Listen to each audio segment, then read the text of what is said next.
अब हम box model की प्रॉपर्टीज़ को और कुछ मज़ीद प्रॉपर्टीज़ को मज़ीद डिटेल के साथ देखते हैं। सबसे पहले बारी आती है पैडिंग्स की। पैडिंग को आप किसी भी ख़ास डायरेक्शन के लिए स्पेसिफिक सेट कर सकते हैं। लाइक सिर्फ पैडिंग टॉप चाहिए तो सिर्फ पैडिंग टॉप सेट कर सकता हूँ। अगर मुझे किसी एक डायरेक्शन में चाहिए padding right, padding bottom, padding left, तो मैं इस तरह सिंटेक्स के साथ उस डायरेक्शन में सेट कर सकता हूँ। पैडिंग लिखने का एक और तरीका भी है, लाइक पैडिंग 10 पिक्सल। अगर मैंने पैडिंग के अगर सिर्फ एक वैल्यू लिखी है तो इसका मतलब है ये किस डिव के जिस एलिमेंट पे ये अप्लाई हो रही है उसके चारों तरफ से, चारों डायरेक्शन से ये अप्लाई होगी। अगर दो वैल्यूज लिखी हैं पैडिंग के आगे, उसका मतलब जो पहली वैल्यू है वो टॉप बॉटम के लिए है और दूसरी वैल्यू राइट लेफ्ट साइड्स के लिए है। अगर तीन वैल्यूज लिखी हैं तो पहली वैल्यू टॉप के लिए है, दूसरी राइट लेफ्ट के लिए है और तीसरी बॉटम के लिए है। और इसी तरह अगर चार वैल्यू लिखी हैं तो पहली टॉप के लिए, दूसरी राइट, फिर बॉटम, फिर लेफ्ट, यानी कि क्लॉकवाइज क्लॉक की डायरेक्शन में मूव करें, टॉप, राइट, बॉटम और लेफ्ट। पैडिंग अगर हम किसी भी एलिमेंट पे नहीं देते, लाइक पैराग्राफ है, ब्लॉक एलिमेंट है, अगर हम उसमें पैडिंग नहीं देते तो उसके जो अंदर कंटेंट है वो पेरेंट डिव यानी पेज डिव के अंदर आ रहा होगा, जो भी एलिमेंट होगा उसके एजेस को टच करेगा।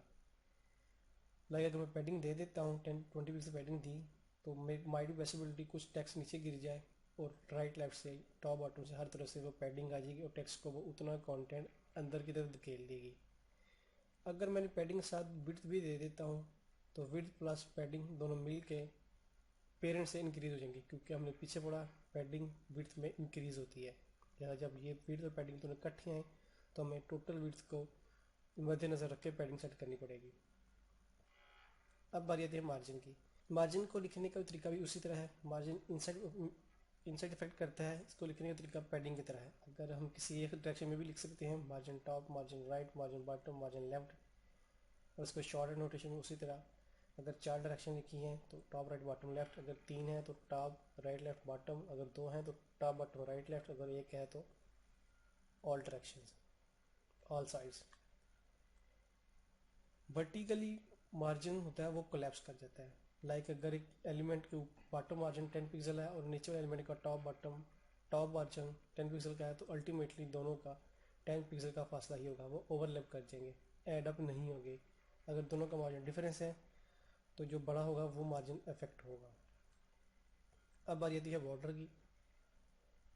बॉर्डर के लिए जैसे हमने पढ़ा तीन चीज़ें हैं, border style, border colour, border width. हम इसको भी मार्जिन पैडिंग तरह किसी खास एक साइड के लिए सेट कर सकते हैं। लाइक बॉर्डर टॉप का स्टाइल सॉलिड है, बॉर्डर राइट का स्टाइल सॉलिड है, बॉर्डर बॉटम का स्टाइल सॉलिड, बॉर्डर लेफ्ट का स्टाइल सॉलिड। इस तरह बॉर्डर टॉप, राइट, बॉटम की विड्थ दे सकते हैं हम, और इस तरह बॉर्डर टॉप हर साइड के डिफरेंट कलर भी दे सकते हैं। इसकी शॉर्ट नोटेशन भी है। आप बॉर्डर टॉप को इस तरह शॉर्ट भी लिख सकते हैं, बॉर्डर राइट को इस तरह शॉर्ट लिख सकते हैं, बॉर्डर बॉटम को इस तरह शॉर्ट लिख सकते हैं। और अगर हमें यही बॉर्डर हर तरफ चाहिए तो हम इसकी शॉर्ट हैंड नोटेशन लिख सकते हैं, बॉर्डर 1 पिक्सल सॉलिड ब्लैक, यानी कि एक पिक्सल सॉलिड, एक पिक्सल का बॉर्डर सॉलिड टाइप का और हर तरफ से। बॉर्डर और आउटलाइन में फ़र्क क्या है?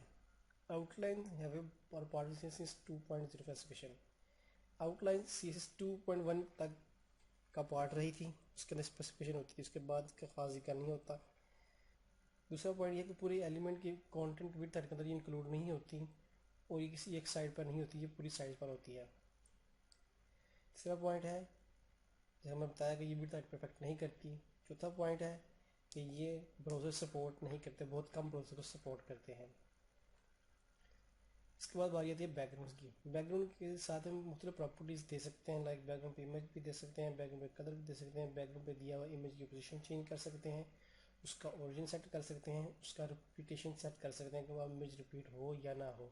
इनकेस अगर इमेज छोटा है, पेज जिस डिव पे लगा उसकी विड्थ ज़्यादा हो गई है, इमेज की विड्थ कम है, तो आया इमेज रिपीट हो या ना हो। बैकग्राउंड का एरिया उतना होता है जितना कि किसी भी एलिमेंट के एजेस के अंदर का एरिया होता है, वो सारा बैकग्राउंड का एरिया कहलाता है, जो एजेस के अंदर अंदर आ रहा होता है। बैकग्राउंड के मुख्तलिफ ऑप्शन हैं। बैकग्राउंड पे हम कलर दे सकते हैं, बैकग्राउंड पे हम CSS ग्रेडियंट दे सकते हैं, बैकग्राउंड पे हम इमेज यूज़ कर सकते हैं।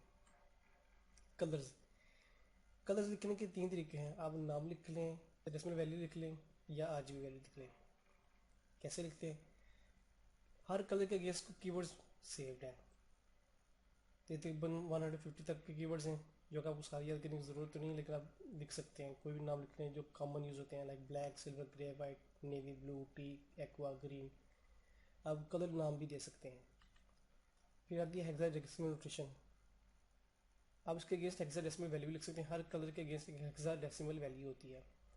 पहले दो पेयर, हेक्साडेसिमल मतलब RGB, पहले दो पेयर AB की वैल्यू रेड की शो करवा देते हैं, अगले दो पेयर यानी 19 ब्लू की, ग्रीन की, EF ब्लू की वैल्यू। उसको हेक्साडेसिमल वैल्यू लिख लें। हेक्साडेसिमल वैल्यू अगर चारों तीनों पेयर सेम सेम डिजिट के तो हम शॉर्ट भी कर सकते हैं, लाइक एफ एफ को शॉर्ट करके पहले पेयर का एफ, दूसरे पेयर का एफ, दूसरे पेयर का एफ लिख सकते हैं। इस तरह 0 0 पहले पेयर का, फिर 0 दूसरे पेयर का 0 और तीसरे पेयर का 0। लेकिन अगर पेज में से कोई एक पेयर भी डिफरेंट है तो हम उसको शॉर्ट नहीं कर सकते। तीसरी टाइप आती है RGB कलर वैल्यू। RGB से पहली वैल्यू रेड है, दूसरी ग्रीन है, तीसरी ब्लू है। ये दो तरीके से रेंज करती है। अगर इंटीजर लिखें तो 0 to 255, अगर परसेंटेज लिखें तो 0 से 100। अगर तीनों वैल्यूज 255 255 255 है, इट मीन्स ये वाइट है। अगर तीनों वैल्यू 0 0 0 है तो ये ब्लैक है। इसी तरह अगर 0% है तो ब्लैक, अगर 100% है तो वाइट। एक और तरीका है HSL। HS stand for H for hue, S for saturation और L फॉर लाइटनेस। ह्यू की रेंज है 0 से 360, सेचुरेशन की वैल्यू है 0 से 100%, लाइटनेस की वैल्यू है 0 से 100%। अब ये वैल्यू भी सेट करके अपने कलर को लिख सकते हैं। फिर एक कॉन्सेप्ट आता है ओपेसिटी का।